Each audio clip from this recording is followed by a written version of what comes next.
Kwedu mabuja tauya anonhaudza nyasi zuwa rechishanu mumwedzi uno wachikumi. Makore mairi kubva zuwa rapfa Dhokota Alex Tawanda Magaisa. Toramba chinoti mweya wache dai waramba wakazorora murugare. Nyasi munhau tikutandira kwedu nobuja ipapa mukagoringa zvakureketiwa nevakuru kuti vanhu vanonhafu vanopedzisira vari besha vanobata. Ndozvakiitika kureketa kuno lithium yange yaputika kuchisambiro, yange yaputika kunyagore, yange yaputika kuchitanga zuwa. Kwai yakuwa yese kuchiribe kana chinhu zvokutoti wakutopfikapo kare wari kusaya kuti zvakatekaira sei. Idi yavo vanobisa katuntawo kana wakaona kuti makunyanya kusikinya tukono vanobva waita zvokutoti paribe chamunoita. Vamwe wagoreketa wagoti ewo wanga wanyanya kupwanya zvinhu zvodzimbabwe kwai ndo zvaita kuti zviputike zvisaike kudare. Idi takurangaridzirwa kumangoda kuya zvagoitika gore riya ndozvakiitikapo kare izvi. Tikuramba chirova manja kuti dai zvatoramba zvakadaro zvizoputikepo kare kana nyika yamumanjama zvino. Apawo kare tikaringa kunyamuzizi kwai kuchikoro chonyadzonya kwaita kunyangariwa. Kureketa kuno takutoshira kuti wapwere wedu vanoita zvirwere ikweyo nokutoti kuribe zvimbuzi zvokuseenzesa. Kwai zvimbuzi zvazviripo zvakazara. Osaya kuti kohokonai vanhu vatadza kutora mbiriso basi. Kundotora mbiriso wobva waisa tushuka wodira zvavo yogaya zvese kusvikira zvapera. Unobva waona kuti nzero soma idi zvakaita kunyangariwa. Kana kutsvaka kawaya wanoita zvokuyamwa matoireti kuti zviite zviri nani. Hino mabija kuti zvichatekaira sei ipapo. Apa tazama kubata mukuru wechikoro mhepo. Nhamba dzatapuwa dziribe kubatikaba kuti timubvunze kuti arimbozvitikaidza sei ipapa. Kana mutori nadzo nhamba dzachedzo gotikandirai kukabhokisiko zviite zviri nani. Tigoona kumubata tibvunzisise kuti zviri kutekaira sei. Mapurisa agoreketayo kuti asunga vanhu vanoita 100 188 pachirungu nozuro. Kwai vanhu ava ndo vanenge vachidedzera kuti mbare musika waye kana waidedzera makore okare wagoti mureva mutoko bhora hwiba waye. Kwai iwawo tiri kuada pawese wari kuita zvomushikashika taakuwasunga. Kwai chirongwa chokusunga vanhuwa chasunga vanhu vanoita zviuru 2,342 pakaita kunyangariwa. Tikaramba takaringa dzinochokuita nemapurisa. Kwai mapurisa 6 aisiwa kuti aite wanhu wapa chinzvimbo cha Deputy Commissioner General mumari zvavo vabi yedu. Ipapa wamwe wanoita 15 wanga wari 12 wanga wari maassistant commissioner waitiwa makomishina asi wachibva wamisiwa basa kunze kwai machembera chete aikogara. Fungai munhu ari kuwamisa basa ari kuti masvitsa makore 65 asi iye anomangani 7. Aidi kutonga kwaro kwakaita kunyangariwa. Regai tirambe takaringa. Tikaenda kuMatarodzi Mhosva kwai inodare guruguru munyika. Paribe mutongi aripo mazuva ano anokwanisa kutonga nyaya yagara inesu yomugwicho wagara inesu Mawadze. Ari mutongi mudare guru munyika anonzi Munyaradzi. Kwai Munyaradziyo agonzi akaponda munhu kuno pari kusaya kuti mbani angapinde kotonga nyaya yacho pavatongi varipo. Kwai pachatotsvakiwa mutongi akasiya basa kana kutoti mutongi wokunze kwenyika chaiye. Varume kugara shamari yenyika zvakadandi iwe uri kuziya hako wakamhasva kako kuti wakasikinya tukono pakaita kunyangariwa chaiko. Tikaiti kuramba takazviringa kuti zvinopera sei. Fadzai Mahere agoramba zvakareketiwa naPetina Gapa akati iwe ndinokunyira chete. Ipapa agotoenda akati ndichada $1,000,000 romadhora okuAmerica chindipa mazuru 50 chaizvo zvomari yekuAmerica kuti wakandinyepera ukareketa mapwapwa pazita rangu zvokuda kundivhiringira. Regai tione kuti ichapedziwa sei iyoyi. Watongiwo kuti wachagoti kudini. Tinenge takaringa. Apawo hurumende kuburikidza naZiyambi yagoita zvokuita akatopokanyai masangano akazvimira ega ma-NGO pamusana poiko kamutemo kavanga kutoda kuisira masangano yakuti akuware NGO bill. Tiri kuzvitenda izvi. dai zviri izvo zvawakathandakita zvaiti kutoita kuti zvinhu zvitekaire zviri nani. Regai tigoramba hedu takaringa kwazvinenge zvichienda.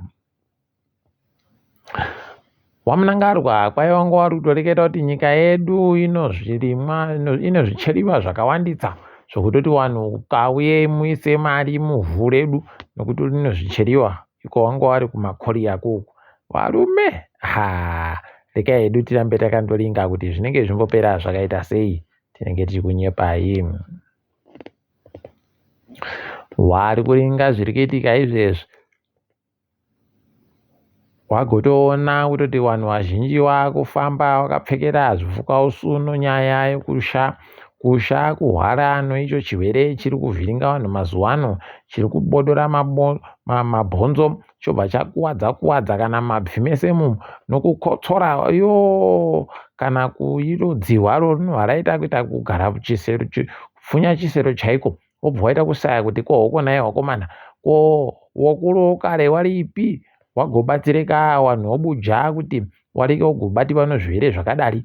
Kwaipapa ndopakutodiwa waye wakatsengewa hodzi hwomupfura kana hwomutukutu kuti zviite nani. Kwai mwiri wese unenge wandozerere rokuti chirwere chese chapinda chinobva chandobatiwa kaisiwa kunze uko. Regai hedu tirambe takaringa isu takajakare toramba takanyarara. Kanzuro yeguta reBulawayo kwaipapa yaita musangano wayo wemakanzura wakazara nyasi. Wabisa zvese zviya zvagoreketiwa zvokupfeka mbasha dzaigopfekiwa nevakuru chichena munguva yokare. Wanga wakatopfekera ipapa matehwe womumusoro anopfekiwa nevanhu vochinguni aye. Tikati zvisvino izvozvo dai zvaramba zvakadando upenyu hwekuHarare hwachazochinjawo, asi takatoona mafume akafuma akandopfekerawo tikatoti kwauyei paribe akaziva kuti zviri kumboreketei. Bhangi ronyika mukuru waro agosaina pasi achireketa iye kuZimbabwe Anti-Corruption Commission kuti inini ndichange ndichitungamira mukuita tuzvinu nokubata basa zvezvinu zvakanaka. Tese tinozviziva kutoti pakatonyangariwa ipapa, asi regai tirambe takaringa kuona nairo bhangi ronyika tirikubva rareketa ipapa kutoti kotinyepai kuti mbanani vanhu vanenge vari kuita basa rokuti vari kuseenzesa mari noreti isiri reti yatiri kuda. Mabuja wendo huno zvakaita kuoma chaiko. Regai hedu tione kuti vanhu vachazviita chere izvozvi. Wobhangi rochokuja woGMB wagoreketayo kutoti tabhadhara mari yese yovarimi vakarima koroni gore rapfuura munguva yochando. Wakomana ukaona zviita gore rese kuti ubhadharwe mari kunobenhuka seiko kurima kwacho wendo huno unobva waita kuzvisaya idi kuti zvinombopita sei chaizvo. Asi tirikundofara kutoti nanahasa humwe bana hwii wapowa kamariko zviri nani. Kaitione kuti wamwewo wachazozipiwa zvarini. Tikaringa dziri kuitika dzomutambo ipapa warume wokosafa wachagotamba pamutambo yawangu wakaringira kuti wachatamba mwedzi uno. Kwaipapa paribe mazuva mamwe areketiwa kuti uchatambiwa rini, tinenge takaringa hedu. Wakomana wakambotamba mutambo webhora waitambira nyika yeZimbabwe ana Peter newaBiache waiva wagoenda koringa wakomana waZimbabwe wari kutamba vachigadzirira kuti wagotambe mutambo noLesotho noSouth Africa. Tikutenda izvozvo zvinobatsiridzawo upenyu kuti zviite zviri nani. Asi chandinoziva wakomana weZimbabwe kutukiwa iko takaita kwakanyangaritsa nokutoti tinohwina mutambo iribe basa basa yacho yatinofanira kuti tihwine tobva tajiwa. Zvakaita kuoma. Asi regai tiringe dziri kuitika pasi rese. Bato roANC kwai ragonyora tsamba kumapato mamwe ese rikati douyai tiringe kuti tosenza sei tese kana muchidawo kupinda mutende redu guru rakadandi. Regai tione kuti mbananiwo wachahwina nawo kuti wagopinde nawo apa izvezvi woDA wanenge wakupuruzira manje kuti wapindewo muhurumende noANC zvokutoti mari yomuSouth Africa kwai yaroita masimba fani mazuva mairiya kuti wari kuringira kuti zvigodando. Regai tirambe takaringa kuona kuti zvinopera sei. Gurukota rinoringa nozvo mitambo yomunyika yeSouth Africa zizi kodwa kwayazoti ndasiya basa hanzi asungiwa ipapa unobva watoona kutoti paribe chisvinu kaitione kuti wanoipedza sei tsoro yacho iyo Ramaphosa. Namibia yarovesa yaita kufadza vanhu vomuAfrica vazhinji nokutoti yaita zvinhu zvisingaitiwi dzimwe nyika kureketa kuno yagoreketai kutoti nyika dzese dzakaisirawo zvirango zvokuisa vhisa naivo wakuisawo vhisa kunyikadzo. Nyika dzinosvika 30 noribodzi kusanganisira ivo maJerimani, wana America, wana Italy, wese wandonyehwa ipapo kwai munhu wese akutodawo vhisa. Kana kwenyu kuno vhisa, kwedu munodawo vhisa. Izvi ndozvo zvinhu zvinofanira kundoitiwa nenyika dzese kuti zvinhu zviite zvinenge zviri nani. Tikaedu tirambe takazviringa izvozvo. Wanhu 22 wariwo chiChina pawanhu 41 wakasungiwa nyaya yekubira wanhu padandemutande kwai wabvuma kuti tatiri kuita basa rekuba dai wakapfikiwa kure kure uko kuno vanhu vaChina vanogona kusiiwa vachiendesiwa kunyika kwavo. Tikaedu tirambe takaringa kuti vanoipedza sei ipapo. Tikaenda kuKenya, Raila Odinga agoti akudhinga vanhu kuti waite kumubatsiridza kutsvaka rutsigiro rwokuti azoende koita ndiye sachigaro AU Commission.